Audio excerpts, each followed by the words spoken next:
Most crime dramas seduce you with violence. They draw you in with gunfights, car chases, and explosive confrontations that keep you gripping the armrest. The currency of the genre has always been spectacle.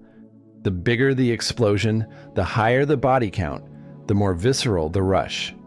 Breaking Bad itself was built partly on this foundation: chemistry sets and meth empires, and a man who cooks the purest product in the American Southwest.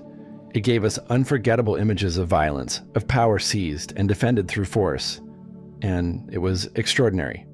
But Better Call Saul does something far more unsettling than any of that. It makes you lean forward for paperwork, for a phone call, for a man in a cheap suit standing in a courthouse hallway, carefully choosing his next sentence while the fluorescent lights hum overhead. And somehow, impossibly, that turns out to be more gripping than almost anything involving a loaded weapon. Understanding why requires understanding what the show is actually about. Because it isn't really about crime. It isn't really about law. At its core, Better Call Saul is a forensic study of how a person dismantles their own integrity, not in a single dramatic moment of choice, but piece by piece, decision by decision, rationalization by rationalization, across years. It's about the way intelligence, when combined with wounds that never healed properly and a world that refuses to offer the recognition that was deserved, can curdle into something dangerous. And it uses the mechanics of the con, the scam, the hustle, the long game, as the primary language for telling that story. The wound that made him Jimmy McGill doesn't start out wanting to be a criminal. He starts out wanting to be seen, wanting, more than almost anything, to be taken seriously by people who have decided, based on where he came from, what he used to do, what his last name is not, that he isn't worth taking seriously. He grew up working angles. Growing up with a father too gentle and too trusting for a world full of people willing to take advantage of exactly that gentleness, Jimmy learned early that the world is divided into marks and operators, into people who get taken and people who do the taking, and he made a choice about which category he intended to occupy. He ran small cons as a younger man. He skated on the edge of real trouble. And then, for reasons that speak well of him and that he never quite gets credit for, he decided to try something different. He decided to become a lawyer, to learn the system, to beat it from the inside, legitimately, through effort and intelligence, and the kind of grinding, unglamorous work that nobody applauds because nobody is watching. And it works. He passes the bar. He builds a practice. He takes cases nobody else wants, drives to retirement homes and strip malls and cramped little offices to serve clients the big firms will never touch. He is, in many ways, a genuinely good lawyer, creative, empathetic, relentless, and possessed of a talent for narrative that most attorneys never develop. The problem is that none of this is recognized by the one person whose recognition Jimmy has spent his entire adult life trying to earn: his brother Chuck. Chuck McGill is one of the most devastating character studies in the history of American television, and the key to understanding everything that follows. He is brilliant, principled, and genuinely believes in the law as a sacred institution.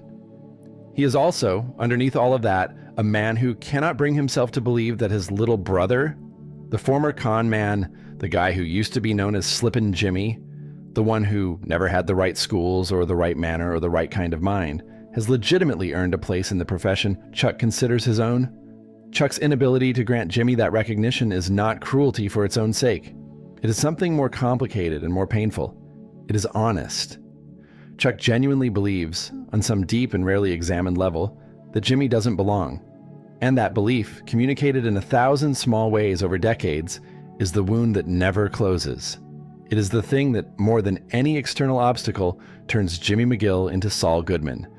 Because here's the truth about Jimmy: he is not fundamentally a bad person. Watch the early seasons carefully, and you'll see a man who is warm, funny, genuinely caring toward the people in his life. His clients, his colleagues, Kim Wexler above all. He wants to do right. He is capable of doing right. But he is also a man who has spent his entire life being told that his particular set of talents, the ability to read people, to craft a story, to find the angle nobody else saw, is not respectable, is not legitimate. is something to be ashamed of rather than celebrated.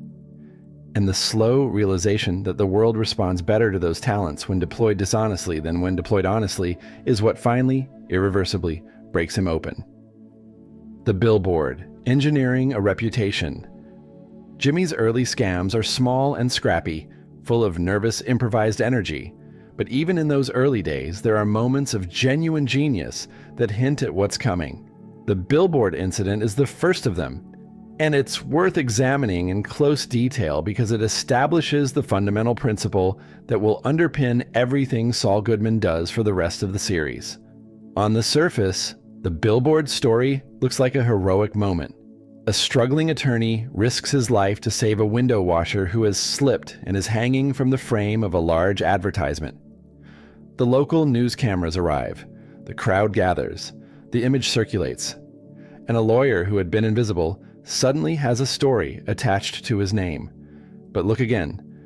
The billboard Jimmy is hanging from has been designed to closely mimic the branding of Hamlin, and McGill, a firm that had no interest in hiring him and had recently sent him a cease and desist. Jimmy put himself on that billboard on purpose. He arranged for the window washer to be there. He staged the near fall carefully enough that he could control the outcome. He calculated, correctly, that the cameras would come, that the image would have impact, and that a single afternoon of carefully manufactured theater could accomplish what years of honest, unglamorous legal work had failed to deliver. This is important, not just as a character beat, but as a statement of philosophy. Jimmy didn't lie in any technically verifiable sense. Nobody was actually in danger. Nobody was actually hurt. He simply arranged reality into a shape that would produce the impression he needed people to have. He understood something that most people never consciously register, that public perception doesn't follow truth, it follows narrative. And narrative can be authored. That's the first real Saul Goodman move. Not a crime, not violence, just a man with a deep understanding of how images work in the public mind, using that understanding with a precision that most people reserve for their actual professional skills. He manufactured a reputation in an afternoon. And the fact that the legal establishment found it distasteful when they figured out what he'd done only confirmed, for Jimmy, what he'd already begun to suspect, that the rules were not actually rules. They were conventions maintained by people who found them convenient. The skateboard scam and the gift of recovery. The skateboard grift that Jimmy runs with the two brothers is, in isolation, a fairly simple scheme. Stage a fake collision with a wealthy target, threaten legal action, collect a settlement, the kind of thing a clever, amoral person could pull off with minimal preparation. Jimmy's version of it is slightly more sophisticated. He's using the brothers as instruments, keeping himself at a remove, maintaining plausible deniability. But structurally, it's not remarkable. What is remarkable is what happens when it goes wrong. The moment Tuco Salamanca enters the picture, the entire architecture of the plan collapses. There is no longer a wealthy Mark who can be quietly pressured. There is instead a genuinely dangerous man in a situation that has spiraled badly out of control, and Jimmy is standing in the middle of it with no plan and no exit. This is the scenario that breaks most con artists, the moment when the constructed reality you've been operating inside suddenly collides with an actual reality that doesn't care about your narrative. Jimmy doesn't break. He does something more interesting. He thinks, not about how to escape, but about how to read. He watches Tuco. He takes in the way Tuco moves, the way he holds himself, the way he responds to deference versus challenge. He identifies what Tuco needs from the situation: respect, the feeling of authority, the sense that he is being treated as someone significant rather than someone to be handled. And then Jimmy gives him all of that, quickly, fluently, convincingly, while simultaneously repositioning the situation so that the two brothers are not executed and Jimmy walks away intact. It's a remarkable performance, but what makes it truly instructive is what it reveals about the nature of Jimmy's talent. His gift was never primarily planning. Planners get caught when the plan fails. Jimmy's gift is recovery. The ability to construct a new reality faster than events can demolish the previous one. He can enter a completely collapsed situation and in real time identify the psychological levers available and pull them in the right sequence. That's not a skill that can be taught from a book. It's a form of intelligence that operates faster than conscious thought, a kind of social processing that Jimmy has been developing since childhood. This moment also establishes something important about the limits of Jimmy's conscience. He doesn't walk away from the Tuco situation troubled by what he did. He walks away impressed by himself. And that's the first quiet signal that the line between resourcefulness and ruthlessness is going to keep moving. Learning to read systems, not just people. As the series progresses, something shifts in how Jimmy thinks about manipulation. In the early days, it's personal. He reads individuals, identifies their needs and vulnerabilities, and plays to those. But gradually, he begins to operate at a higher level of abstraction. He starts to read systems, institutions, the legal apparatus itself. This is a significant evolution. A person can surprise you. A person can change their mind, grow suspicious, respond unpredictably. A system, by contrast, is fundamentally predictable. Because a system is just a set of rules applied by people who are too tired, too overwhelmed, and too time-constrained to examine every individual case with the attention it theoretically deserves. Once you understand what a system is actually optimizing for, as opposed to what it claims to be optimizing for, you can almost always find a way to use that gap. Jimmy begins to understand that the legal system, at its operational level, is not primarily optimizing for justice. It's optimizing for resolution, for docket clearance, for outcomes that can be processed and filed and moved on from. It wants closure. It wants things to feel settled. And that desire, that deep institutional need for things to feel resolved, is an enormous vulnerability that a sufficiently clever person can exploit almost indefinitely. The Huel case is where this understanding becomes fully operational. Huel Babineau faces serious charges and the evidence against him is genuinely bad. A conventional defense would involve arguing the facts, challenging the prosecution's evidence, and almost certainly losing. Jimmy looks at the same situation and sees something different. He sees a jury and a judge who are human beings. He sees a prosecution that is also staffed by human beings, with finite time and finite capacity for verifying details. He sees an institution that, underneath all its procedural apparatus, runs on feeling, on the sense of fairness, on emotional intuition about who deserves what outcome. So he builds a community. Hundreds of letters pour into the courthouse from across the country, each one describing Huel in terms of warmth and love and deep community connection, a gentle man, a good neighbor, someone whose punishment would be felt by dozens of people who had come to depend on him.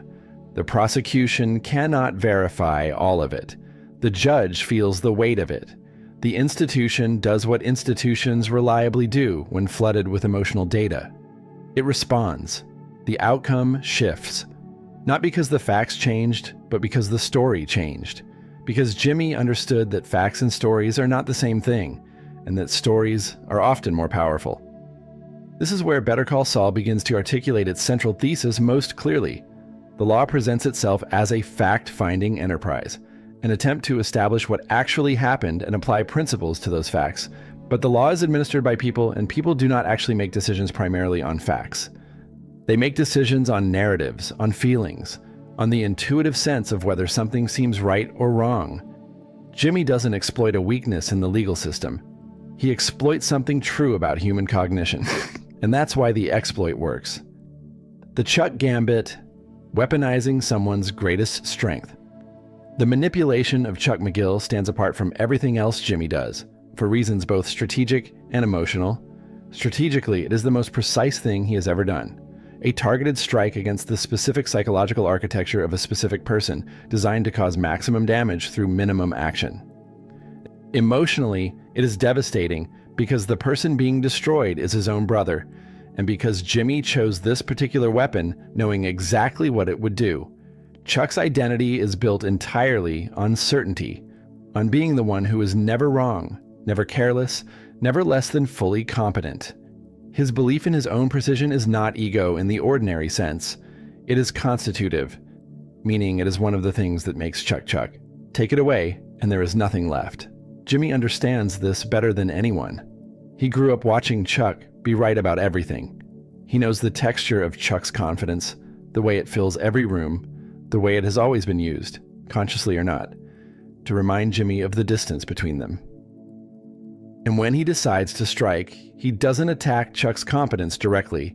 He doesn't forge documents that discredit Chuck's work or manufacture evidence of misconduct.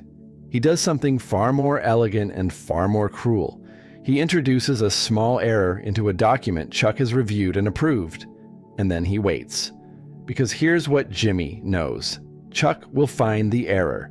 Chuck will recognize it as an error that he should have caught. And that recognition, the moment of, "How did I miss this?" will plant a seed of doubt in a mind that was never designed to hold doubt. Chuck's pride, his perfectionism, his absolute investment in his own infallibility will do the rest. He will start checking everything. He will start second-guessing himself. He will start to wonder if the electromagnetic sensitivity that the world already finds eccentric is affecting his judgment more than he thought. And slowly, incrementally, the most respected legal mind in Albuquerque will begin to come apart. Jimmy never touched him. Jimmy never confronted him. Jimmy simply placed a small stone in the gears of Chuck's self-conception and let the mechanism destroy itself. It's the most economical act of destruction in the series, and it works because Jimmy understood something that most people never consciously articulate. The most effective way to defeat someone is not to attack their weaknesses, but to weaponize their strengths. Chuck's greatest strength was his confidence in his own judgment. Jimmy turned that confidence into a liability. The Sandpiper Case and the Art of Institutional Overwhelm. Before the show pulls us fully into Saul Goodman territory, there is a storyline that deserves more attention than it often receives: the Sandpiper Crossing Case. On the surface, it's a story about elder abuse litigation, retirement home residents being systematically overbilled, a class action that could result in a substantial settlement. But watching it through the lens of Jimmy's developing methodology, it becomes something else, a masterclass in how to use legitimate legal process as an instrument of pressure. Jimmy doesn't win the Sandpiper case through brilliant courtroom argument. He wins it, or begins to win it, by making Sandpiper's continued resistance more expensive and more complicated than their eventual capitulation. He floods the discovery process. He generates documentation requests that require months of work to fulfill. He coordinates with a large firm precisely because the large firm's involvement signals to the other side that the cost of fighting is going to keep rising. This is the same logic that will later manifest in Saul Goodman's client advocacy, but here, it's technically within the bounds of legitimate practice. The lesson Jimmy is learning is the same either way. Systems can be used against themselves. The weight and complexity of legal procedure, which is supposed to protect defendants from hasty judgments, can equally be deployed to make holding a position untenable. Whoever controls the volume of process controls the pressure on the other side, and Jimmy is learning how to control the volume. The Howard Hamlin operation, character assassination as a team sport. If the Yule letters represent Jimmy's intelligence at its most creative, and the Chuck manipulation represents it at its most psychologically precise, then the campaign against Howard Hamlin represents it at its most morally hollow, because by the time Howard becomes a target, Jimmy and Kim have moved beyond reactive self-interest into something that can only be described as elective cruelty. Howard hasn't done anything to them that justifies what follows. He's in the way of a legal settlement that would benefit Kim's client. That's it. That's the entire predicate for what they do to him. And what they do is comprehensive. They don't attack Howard's legal work, because his legal work is impeccable. Instead, they attack the thing that matters most to Howard, which is his standing, his reputation as a serious, disciplined, respectable figure in the Albuquerque legal community. They construct a narrative, patiently and carefully, in which Howard is coming apart. They arrange for him to appear erratic at professional events. They plant the suggestion of a drug problem, then quietly provide circumstances in which that suggestion seems to find corroboration. They use photographs, timing, and the natural human tendency to update an impression once it has been formed. The genius of the Howard operation, if genius is even the right word for something this cold, is that it never requires them to lie outright to anyone who matters. They arrange conditions. They create appearances. They allow the community of people who know Howard to draw their own conclusions from what they've observed. Every individual piece of it can be explained away. In aggregate, it is devastating. By the time Howard figures out what's happening, his credibility with the people who could help him is already compromised because those people have already seen the evidence that he might be unstable. And the human mind, once it has formed an impression, is extremely resistant to revising it. What makes this arc so deeply uncomfortable is not just the injustice of it, although that's real, but the realization that the techniques being used here are not exotic. They're recognizable. They're things that can happen and do happen to real people in real professional environments. The only difference is the conscious deliberateness with which Jimmy and Kim deploy them. Most character assassinations are messy, improvised, and emotionally driven. This one is clean, precise, and entirely strategic, and that cleanliness is what makes it disturbing. The grammar of the Saul Goodman con. Looking back across the full arc of the series, a consistent grammar emerges in the way Saul operates. Understanding that grammar helps explain why the scams feel so different from the manipulations we're used to seeing in fiction. The first principle is the priority of suggestion over assertion. Saul rarely makes direct claims. Direct claims can be checked, they can be contradicted, they leave a record. Suggestion, by contrast, simply arranges the available evidence so that the person receiving it draws their own conclusion. And a conclusion that a person believes they reached independently is far more durable than one they were told. Saul doesn't tell you what to think. He builds the room in which you think it. The second principle is the exploitation of bandwidth. Every institution, every system, every person operates with finite attention and finite capacity for verification. The gap between what a system is supposed to check and what it actually has the resources to check is always large, and that gap is where Saul lives. He doesn't try to fool systems at their strongest points. He identifies where the attention runs out and positions his interventions there. The third principle is the use of human need as a navigation tool. People want to believe certain things about themselves, about the people around them, about how the world works. Saul understands these desires not as weaknesses to be scorned, but as reliable navigational inputs. If you know what someone needs to believe, you know which story to tell them. And if you tell someone a story that satisfies their need, they will do a remarkable amount of the work of believing it themselves. The fourth principle, and perhaps the most important, is patience.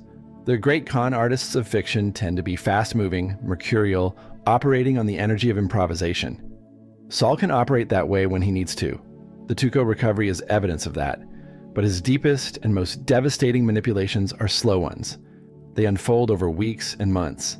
They wait for exactly the right moment. They build pressure gradually rather than forcing a crisis. Because Saul understands that a person who is pushed will push back, but a person who is gently steered will often not notice they've moved until they look up and find themselves somewhere entirely different from where they started. What the scams tell us about the law.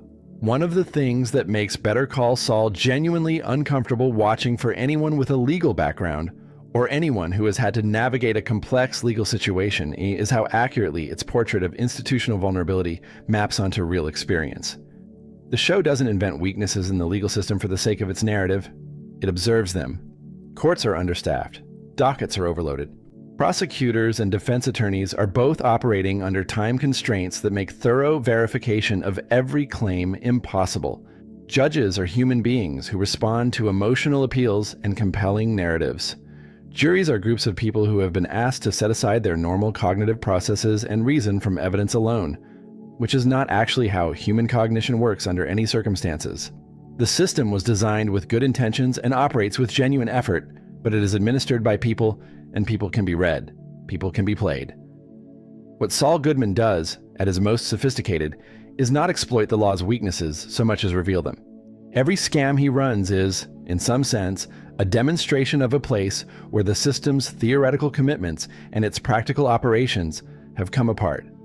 The Huell letters work because the system theoretically evaluates evidence but practically responds to emotional weight.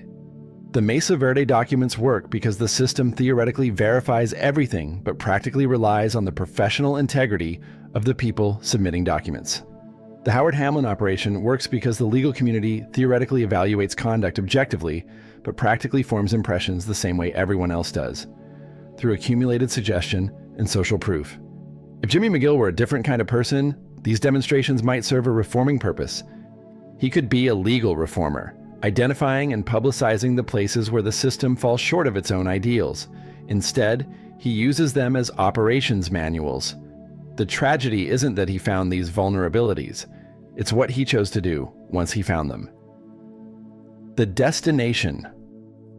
By the time we reach the Saul Goodman of the Breaking Bad era, the TV commercials and the strip mall office and the inflatable Statue of Liberty on the roof, something fundamental is completed.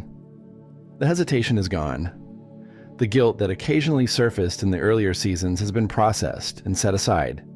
The man who once wanted to be respected by the right institutions has stopped needing their respect because he no longer believes those institutions represent anything worth respecting. He has arrived at a place that the show presents as genuinely tragic, a complete worldview. Saul Goodman doesn't experience moral conflict anymore, not because he has resolved his conflicts, but because he has constructed a framework in which they cannot arise. Everyone is predictable. Every institution is exploitable. Being right doesn't matter. Being effective does. Honesty is a strategy that works for some people in some contexts, but not for him, not in this world as he has come to understand it. He has optimized ruthlessly, and the optimization is complete. But the epilogue of the series, the black and white Gene Takovich sections, and ultimately the finale, complicates this, because Jimmy McGill is still in there. Underneath Saul Goodman, underneath Gene Takovich, there is still the man who wanted to be recognized, who loved Kim Wexler with something genuine, who was capable of honesty when he finally ran out of alternatives. The final choice he makes in the series, the one that costs him everything in practical terms, is the one moment where Jimmy McGill wins, where the scammer steps aside and lets the human being speak. It's not redemption exactly.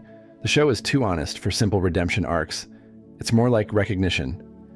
Jimmy, at the end, finally sees himself clearly, not as Saul Goodman, the genius manipulator, not as Gene Takovich, the fugitive, but as the man who made choices, understood what they cost, and decided that one final act of honesty was worth whatever came after. When you step back and look at Better Call Saul as a complete work, what it has actually built is something rare in television. A comprehensive, intelligent, morally serious examination of how manipulation works.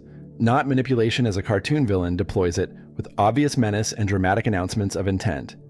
Real manipulation, the kind that moves through systems and relationships and institutions, that exploits the gap between how the world presents itself and how it actually operates, that can be carried out by someone who is warm and funny and capable of genuine love, who tells himself reasonable stories about why what he's doing is acceptable, and who is not caught for a very long time because the mechanisms he exploits were never designed to detect him. The scams are the show's language, but what they say, underneath all the ingenuity and strategic elegance, is something simple and true. Intelligence without ethics is not a superpower. It's a slow catastrophe, and the most dangerous people in any room are not the ones carrying weapons. They're the ones who have spent years learning, with genuine brilliance and genuine patience, exactly what everyone else in that room wants to believe.